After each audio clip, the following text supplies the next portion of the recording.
ബന്ധങ്ങളിൽ ഏറ്റവും സാധാരണയായി കാണപ്പെടുന്ന കുറച്ച് പ്രശ്നങ്ങളും അതിൻ്റെ പരിഹാരങ്ങളുമാണ് ഇവിടെ ഷെയർ ചെയ്യുന്നത്.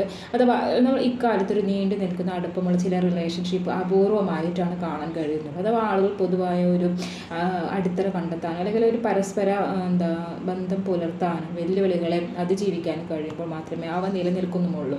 അഥവാ റിലേഷൻഷിപ്പിലെ പ്രോബ്ലംസ് സാധാരണമാണ്. എന്നാൽ ഓരോ റിലേഷൻഷിപ്പിലെ പ്രോബ്ലംസും കൈകാര്യം ചെയ്യുന്നതിന് പരീക്ഷിച്ച് നോക്കിയതും അല്ലെങ്കിൽ ക്ലിയർ ആയിട്ടുള്ള അല്ലെങ്കിൽ സിൻസിയർ ആയിട്ടുള്ള നിരവധി രീതികളും ഇവിടെ പറയുന്നു. അഥവാ ദമ്പതികൾക്ക് സാധാരണയായി ഉണ്ടാകുന്ന കുറച്ച് റിലേഷൻ പ്രോബ്ലംസ് എന്തൊക്കെയാണെന്ന് നോക്കാം. അവ പരിഹരിക്കാൻ നിങ്ങൾക്ക് എന്ത് ചെയ്യാൻ കഴിയും, അല്ലെങ്കിൽ നിങ്ങൾ എന്താണ് അതിന് എടുക്കേണ്ട മുൻകൈകൾ എന്തെന്ന് നോക്കാം.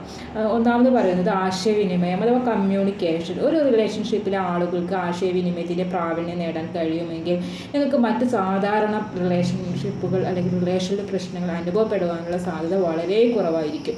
ഫലപ്രദമായ സത്യസന്ധമായ ആശയവിനിമയ ബന്ധം വിജയത്തിന് അത് അത്യാവശ്യമായ ഘടകമാണ്. അതുപോലെ വ്യത്യസ്ത ആളുകൾ വ്യത്യസ്ത രീതിയിലാണ് ആശയവിനിമയം നടത്തുന്നത്. നിങ്ങളുടെ പങ്കാളി പറയുന്ന കാര്യങ്ങൾ നിങ്ങൾ നിശബ്ദനായി കേൾക്കുകയോ അല്ലെങ്കിൽ നിങ്ങളുടെ ആശയവിനിമയ ശൈലികൾ എന്ത് തന്നെയായാലും അതൊരു യൂണിറ്റായി അത് വളരെ അല്ലെങ്കിൽ റിലേഷൻഷിപ്പിൽ ഫലപ്രദമായി പതിവായതുമായ ഒരു ആശയവിനിമയം ആവശ്യമാണ്. ഒരു ആശയവിനിമയത്തിൽ അല്ലെങ്കിൽ കമ്മ്യൂണിക്കേഷനിൽ നമ്മൾ സഹായം തേടൽ അഥവാ മിക്ക ദമ്പതികളും പറയുന്ന കാര്യം ഒരുപക്ഷെ നിങ്ങൾ പഴയതുപോലെയുള്ള ആശയവിനിമയങ്ങൾ നിലനിർത്തിയിരിക്കാം, പക്ഷേ പുതിയതായി നമ്മൾ കമ്മ്യൂണിക്കേഷൻ ചെയ്യുന്നത് എങ്ങനെയെന്ന് നമ്മൾ പഠിക്കേണ്ടത് അത്യാവശ്യമാണ്.